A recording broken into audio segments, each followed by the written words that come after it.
Here we go. This crisis, danger, the thrill of adventure. Adventurers Guild! Finally, our days of rescuing kittens and finding lost puppies are over! The age of adventure is upon us! Roll up, youngsters! Join the Adventurers Guild today! In this time of great upheaval, we must rally together, take on the dragon, and save our great city of Mondstadt! What? What? The Storm Terror threat is resolved? I missed the acting clanmaster's speech? Storm Terror should have put up more of a fight. We didn't get to join in.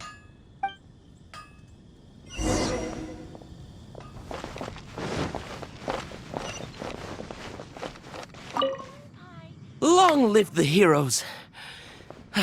Thank you. It's finally over.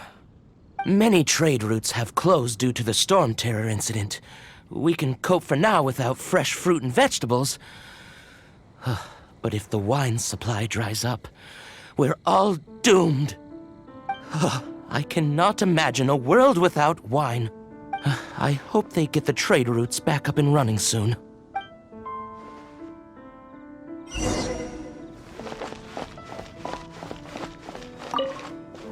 So Storm Terror's true identity is Dvalin, one of the Four Winds.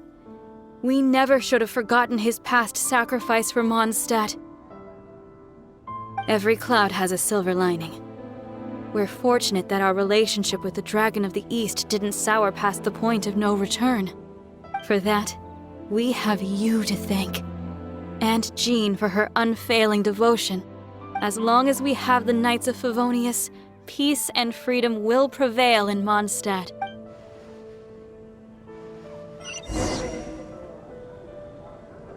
Today's recommendation is the steak.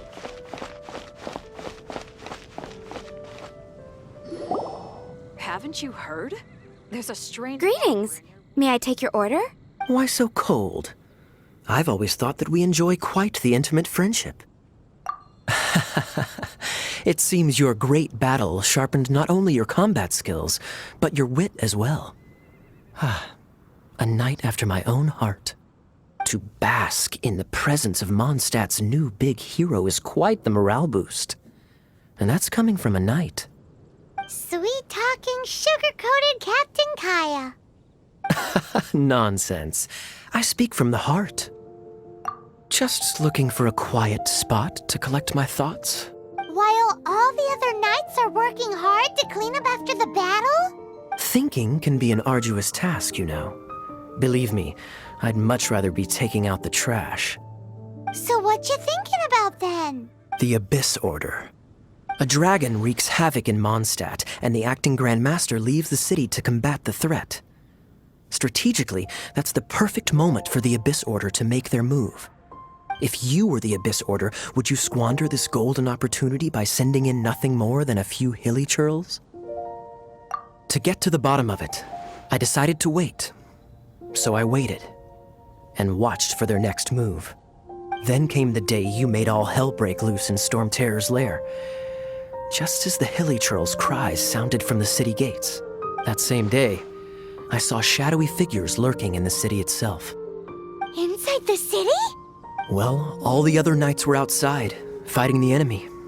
As you can imagine, that left the inside of the city completely unguarded. Except for me, of course. And so I approached the Abyss Order infiltrators for a bit of... let's call it fraternizing. Through various means, I managed to gather some rather interesting intel. The situation is this. The Abyss Order. They are united under a single leader. The Abyss Order has a leader? Yes. And it was this very leader who devised the plot to turn Dvalin into a weapon of war. What exactly did you have to do to find this out? Let's just say I'm blessed with certain linguistic powers. There's more. The Abyss Order has a name for this leader. They call her the Princess. Now, I'm sorry to cut this intelligence briefing short, but I do believe I spy Amber heading this way. I think she's still angry with me for my absence from the defense effort during the attack. I'd better slip away before she notices me.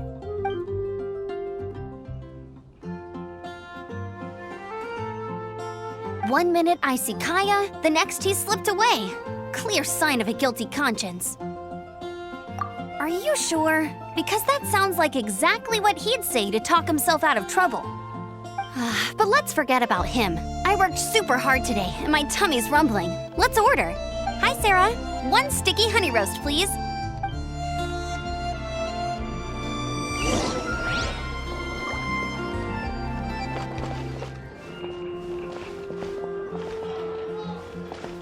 Come take a look. There will definitely be something that catches your eye. So, now the Storm Terror threat is behind us. What are your plans for the next step?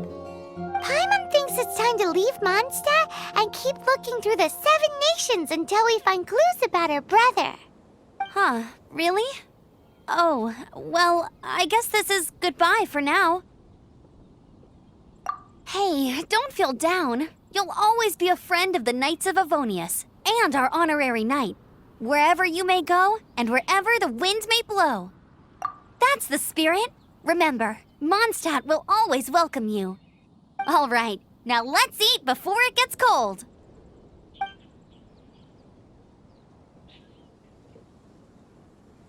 That was good. Note to Paimon, Amber's recommendations are worth the wait. Of course. Well, I don't trust myself in the kitchen. You can always trust me with the menu. Oh, I almost forgot to mention. Jean's waiting for you at the cathedral. It's something to do with the Holy Lyre de Himmel. You'd better head there now.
Anything the Knights...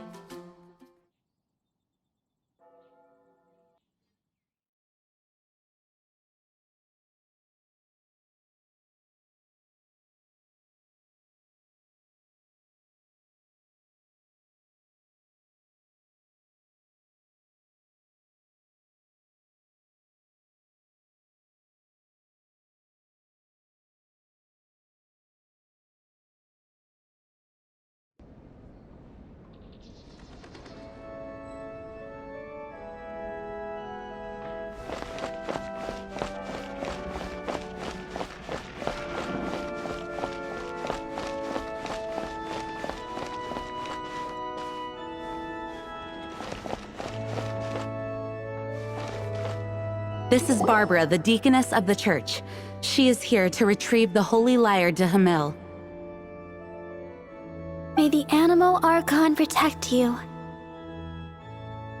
I'm not really in a position to speak compared to our acting Grand Master, but I still want to thank you all on behalf of all of Mondstadt for your assistance. Fortunately, everything was resolved peacefully. I can't— Now the Fatui have no choice but to keep their mouths shut. They must be annoyed that things didn't turn out as planned for them. This time, they even lost their best excuse to pressure the Knights of Favonius. Diplomatically speaking, they gained nothing, and on the contrary, simply proved just how vexatious they can be. Sounds like quite the story. So, did you bring the Holy Lyre with you? We cannot ask you to keep defending the lyre forever. The Seneschal has been pressing me for a while now. We, did bring it with us. It's just... It's a little... Oh, don't worry. I'm not here to collect rent. The church has always received special funding.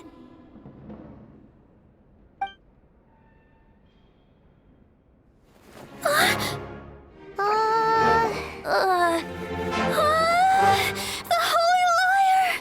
Lord Barbatos! Even if I atone for these sins for the rest of my life, it would still not be enough! Oh, give it here.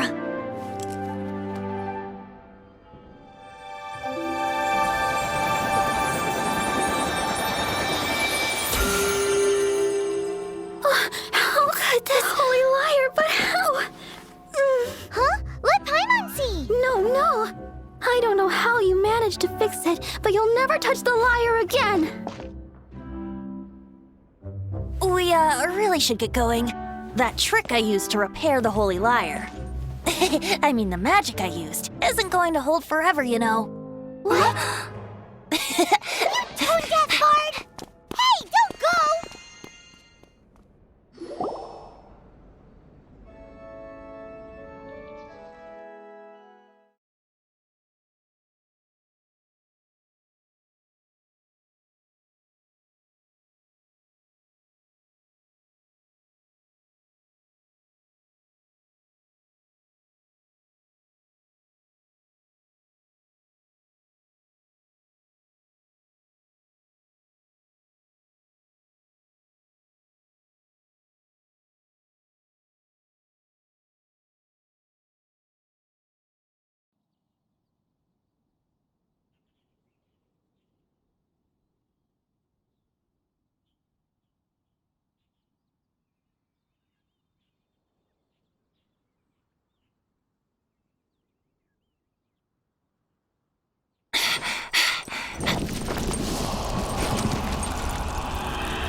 At last, Mondstadt's rodent ruler in the flesh.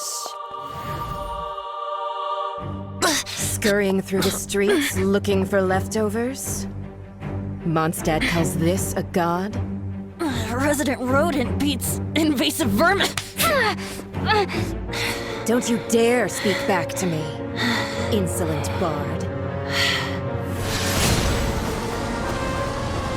Absentee Archon of Mondstadt. How impotent you've become. That smirk you wear looks out of place. Did you steal it from your master's face? Should have held your tongue.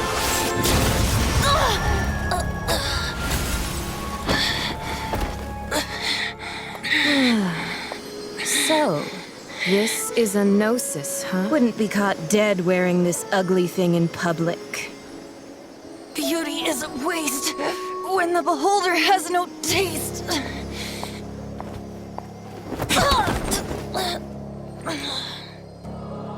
Venti! Well, we have what we came here for. Come, before our dear Favonian friends arrive. Leave nothing for them to find.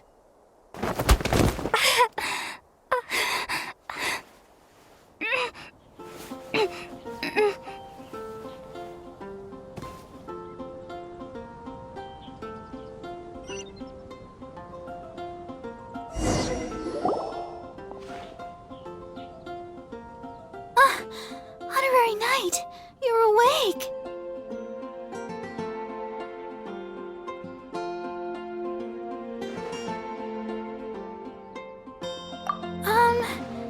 I wouldn't say he's all right, exactly. I found you lying unconscious outside the cathedral and used my elemental powers to heal you. That bard awakened first, but strangely, my healing powers had almost no effect on him. This is the first time I've encountered such a patient, but he just said it's completely normal, and then got up and left the cathedral.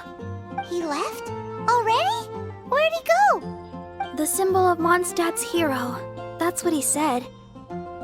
I wanted to stop him, but Master Jean, said to let him leave. How Paimon remembers Venti healing under that tree before. It's probably due to the connection between Windrise and the Animal Archon. Master Jean has figured it out as well, but we can't tell Barbara.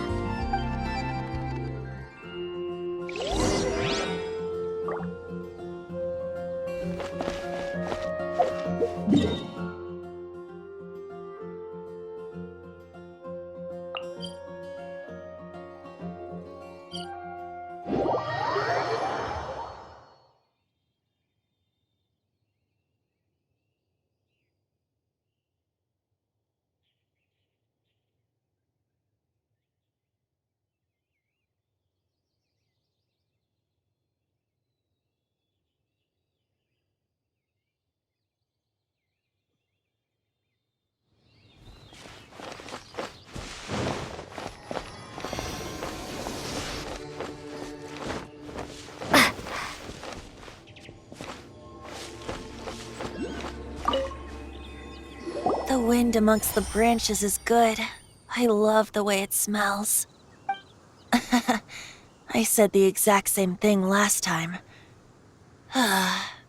Why do I only say these things when I'm down on my luck? So you noticed. This isn't something I'm meant to discuss with ordinary people, but I suppose I can let you in on the secret. As you know, visions are external magical foci that only a small minority of people possess.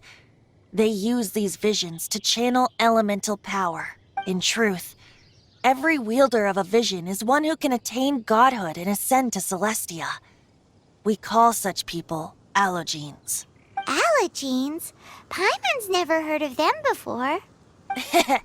That's because this is a secret that only Archons are privy to. We don't need primitive tools like visions. Instead, each Archon has an internal magical focus that resonates directly with Celestia itself, known as a gnosis. It's just a glowing glass ball I carry around to avoid suspicion.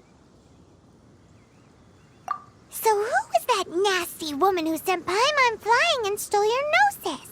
Her name is Signora, number 8 of the Harbingers. She and the rest of the Harbingers have been given godlike executive authority by the Tsaritsa of Snezhnaya, and with it, strength surpassing that of other mortals. The Tsaritsa of Snezhnaya? Isn't that... Indeed. She is one of the 7, the Tsaritsa who reigns from her winter palace, and the one person that the Fatui Harbingers all answer to. The 7 don't always get along well, but still... I never thought that she would plot to steal another Archon's gnosis. How should I put this? 500 years ago, I knew her well. But I can't say the same is true now. You see, a certain catastrophe happened 500 years ago, and after that, she cut off all ties with me. But we can save discussion of the Cryo Archon and the Fatui for another day. If you seek the rest of the 7, many difficulties lie ahead of you still. You should head for Mondstadt's neighboring nation of Liyue. The Geo-Archon who reigns there, unlike me, administrates his entire region personally. He only descends once every year to give his divine predictions, which set the direction for Liyue for the rest of that year. Even so, it sounds like he works much harder than a certain someone, In any case, this year's Rite of Descension is soon to begin. If you miss it, you'll just have to wait another year. What? Oh, why didn't you tell us before? Well, then bye! We're going! One moment, Windborn Outlander. Yup. Traveler, as you set off on your journey once again, You must remember that the journey itself has meaning.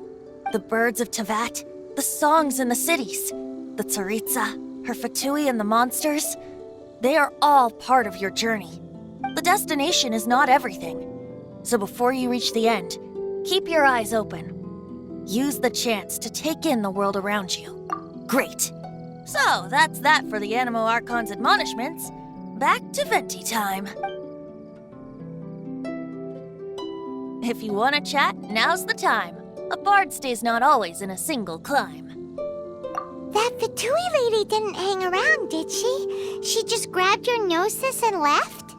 She wanted to avoid any eyewitnesses from the Knights of Favonius. The slightest slip-up here would have destroyed the Fatui's diplomatic relations with the Knights. So they're just gonna keep acting like Mondstadt's allies as if nothing happened? If only the 7 nations had banded together against the Abyss Order in the first place. The Fatui possess the strongest military among the 7 nations, yet they've used it to steal the Holy Lyre, covet the power of gods, and use Dvalin as a bargaining chip against the Knights. Speaking of the lyre, didn't Diluc say something like this before?